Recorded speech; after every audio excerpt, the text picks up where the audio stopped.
देखिए, name plate विवाद को लेकर आज सुप्रीम कोर्ट में सुनवाई होनी थी, जो कि आज टल चुकी है और अंतरिम आदेश अभी भी आगे जारी रहेगा। फिलहाल पूरे मामले को लेकर ताजा अपडेट क्या कुछ है आपके पास, राजकुमार?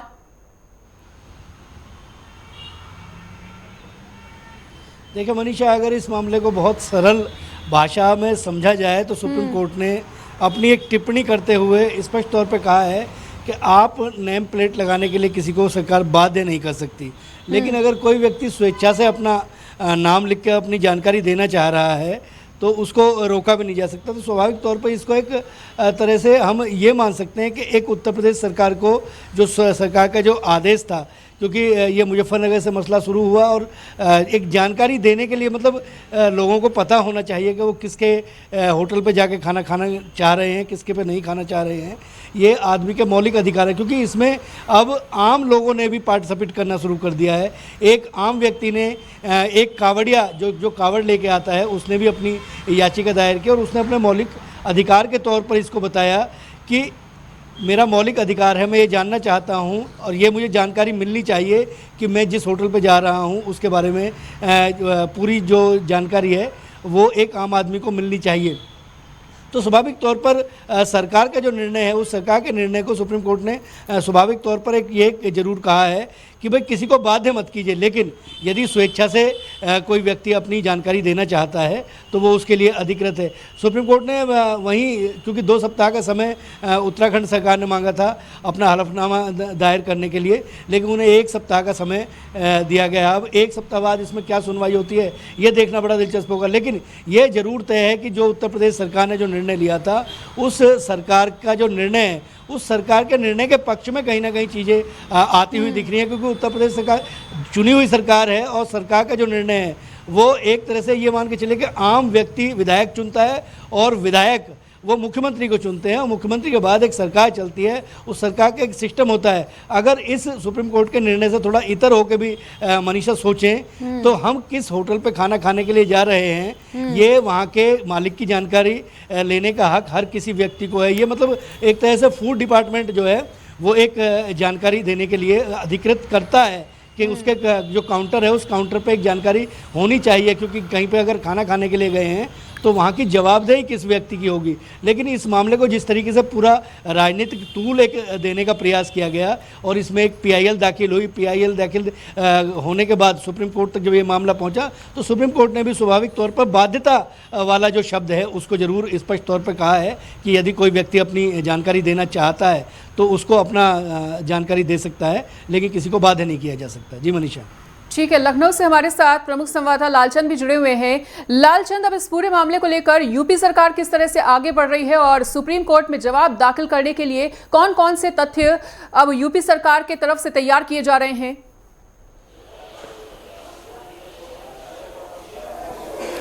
देखिए मनीषा, जिस तरीके से उत्तर प्रदेश की योगी सरकार कांवड़ यात्रा को लेकर पूरी तरीके से तैयारी करती हुई दिखाई, जिस तरीके से तमाम दिशा निर्देश दिए कि उत्तर प्रदेश में जहां जहां से भी कांवड़ यात्रा गुजरेगी वहां पर रास्तों को जो है दुरुस्त किया जाए, वहां पर सुरक्षा व्यवस्था सुनिश्चित की जाए। इसके साथ ही मुख्यमंत्री योगी आदित्यनाथ की तरफ से एक बड़ा आदेश भी दिया गया। जिस तरीके से धार्मिक भावनाओं को ध्यान में रखते हुए ये आदेश दिया गया कि किसी भी प्रकार से जो कांवड़ यात्री हैं उनका धर्म जो है खराब ना हो, उनका धर्म भ्रष्ट ना हो, इसको लेकर कहीं ना कहीं सरकार ने जो है फैसला लिया कि नेम प्लेट लगाई जाए जहाँ से भी कांवड़ यात्रा गुजरेगी। लेकिन इस पर कहीं ना कहीं देखने को मिला कि विपक्ष पूरी तरीके से यहाँ पर सवाल उठाता हुआ दिखाई दिया। तमाम लोगों ने इस पर सवाल उठाए हैं और जिसको लेकर मामले में देखने को मिला कि सुप्रीम कोर्ट ने भी इस पूरे मामले का संज्ञान लिया और मामले का संज्ञान लेते हुए जो नेम प्लेट लगाने की बात थी उसको लेकर पूरी तरीके से प्रतिबंध लगा दिया, बाध्य कर दिया। और यही वजह है कि अभी भी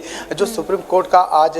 कोर्ट नहीं बैठी, जिसकी वजह से जो है इस पर सुनवाई नहीं हो सकी, लेकिन अब 5 अगस्त को इस पर सुनवाई होगी। आगे क्या कुछ रणनीति रहने वाली है सुप्रीम कोर्ट की, ये देखने वाली बात होगी। लेकिन हाँ, ये जरूर कहा गया है कि जिस तरीके से सुप्रीम कोर्ट ने नेम प्लेट लगाने को लेकर सुनवाई की थी, इसके बाद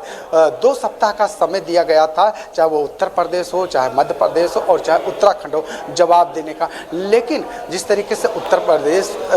की बात करें तो एक सप्ताह के अंदर हल्फनामा मांगा गया था, जवाब मांगा गया था। इसके साथ ही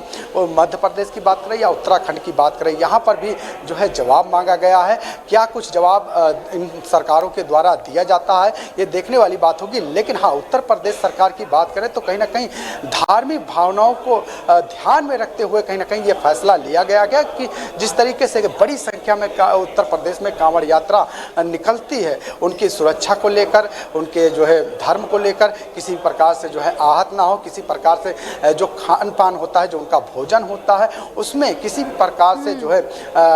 ऐसा चीज़ ना मिल जाए कि जिससे धर्म भ्रष्ट हो सके। इसको लेकर कहीं ना कहीं सरकार ने फैसला लिया था। लेकिन विपक्ष के द्वारा जिस तरीके से तमाम मुद्दे उठाए गए हैं कि नेम प्लेट लगाने को लेकर कहीं ना कहीं धार्मिक भावनाओं को ठेस पहुंचाया जा रहा है, विशेष धर्म पर जो है वार किया जा रहा है, इसको लेकर कहीं ना कहीं सुप्रीम कोर्ट ने सुनवाई की और नेम प्लेट लगाने को लेकर बाध्य कर दिया है। और अब पूरी तरीके से जो है अभी भी जो है नेम प्लेट लगाने को लेकर बाध्यता रहेगी। लेकिन जब 5 अगस्त को सुनवाई होगी, क्या कुछ सामने आएगा, ये देखने वाली बात होगी। लेकिन हाँ, ये जरूर कहा जा सकता है कि उत्तर प्रदेश में जब से योगी जी की सरकार आई, कांवड़ यात्रियों को सुविधा मिल सके और कांवड़ यात्रा सही से जो है मंदिर तक पहुंच सके, अपना जो है जल चढ़ा सके, और जिसको लेकर ये फैसला लिया गया था। लेकिन उसके बीच देखने को मिला कि जहां योगी सरकार लगातार कांवड़ यात्रियों पर पुष्प वर्षा करती रही, लेकिन जिस तरीके से नेम प्लेट लगाने की बात सामने आई, उसको लेकर कहीं ना कहीं विपक्ष के द्वारा सवाल उठाए गए और सुप्रीम कोर्ट में मामला गया। सुप्रीम कोर्ट अब इस मामले की सुनवाई करता हुआ दिखाई दे रहा है। मनीषा, ठीक है। राजकुमार, देखिए, यूपी सरकार की बात हो गई, एमपी और यूके सरकार इस पूरे मामले को लेकर किस तरह से आगे बढ़ रही है? क्या आपको लगता है कि सुप्रीम कोर्ट की टिप्पणी के बाद क्या वो इस आदेश पर रोक लगा सकते हैं माफी चाहेंगे यूके और एमपी में?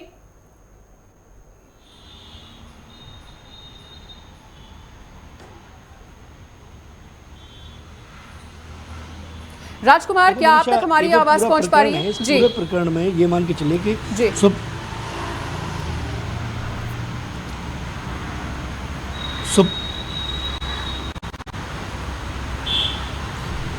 सुप्रीम कोर्ट में इस पूरे प्रकरण में उत्तराखंड, उत्तर प्रदेश और मध्य प्रदेश, 3 जो प्रदेश हैं, उन 3 प्रदेशों को पार्टी बनाया गया। क्योंकि इसकी वजह यह है कि उत्तराखंड से जो कावड़ यात्रा है, काड़ा यात्रा की शुरुआत होती है और वहाँ से निकलकर उत्तर प्रदेश में बहुत लंबा एरिया ऐसा है जहाँ से कावड़िए निकल के जाते हैं और उसके बाद हरियाणा, बाकी राजस्थान और मध्य प्रदेश, इन तमाम जो प्रांत हैं उन प्रांतों में निकल के जाते हैं। इन तीनों प्रदेशों में ये जरूर स्पष्ट तौर पर कहा कि सबसे पहले मुजफ्फरनगर में कहा गया कि भाई अगर कावड़िए निकल के जा रहे हैं, अगर कोई कावड़ निकल के जाते हैं, क्योंकि कावड़ का जो ये यात्रा जो है, ये यात्रा बड़ी पवित्र यात्रा मानी जाती है, क्योंकि ये श्रवण का सावन का जो महीना होता है, इसी में लोग हज़ारों किलोमीटर, मतलब सैकड़ों किलोमीटर का जो यात्रा है, वो यात्रा वो पैदल उसको लेके जाते हैं। गंगोत्री और हरिद्वार से वो पावन जल को लेकर उसके बाद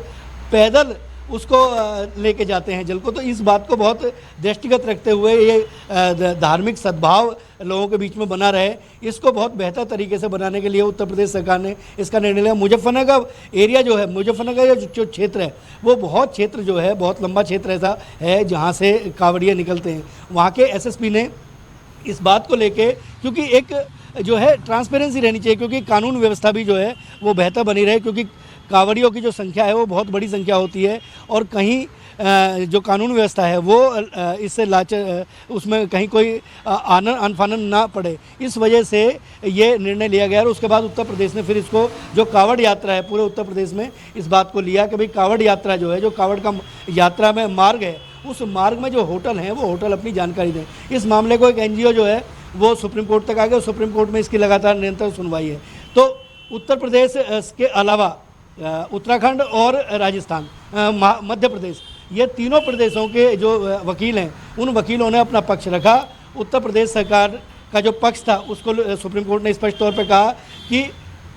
प्रेशर मत बनाइए, मतलब स्वेच्छा से अगर कोई व्यक्ति अपनी जानकारी देना चाहता है तो उसके देने का उसको अधिकार है, लेकिन उसके अलावा अगर उत्तराखंड की बात करें तो उत्तराखंड की जो सरकार है उनके वकील को कहा कि 1 सप्ताह आपको 2 सप्ताह का समय मांगा है, लेकिन उनसे 1 सप्ताह के अंदर अपना हलफनामा देने के लिए सुप्रीम कोर्ट ने निर्देश दिए हैं और यही जो निर्देश हैं वो मध्य प्रदेश को दिए हैं। अब देखना बड़ा दिलचस्प होगा कि 1 सप्ताह के अंदर ठीक है। मध्य प्रदेश और उत्तराखंड की जो सरकार है उनका जो हलफनामा है उस हलफनामे में किस तरह की चीज़ें कही जाती हैं। ठीक है, दोनों ही सहयोगियों का हमारे साथ जुड़ने के लिए और तमाम जानकारी को साझा करने के लिए बहुत बहुत शुक्रिया।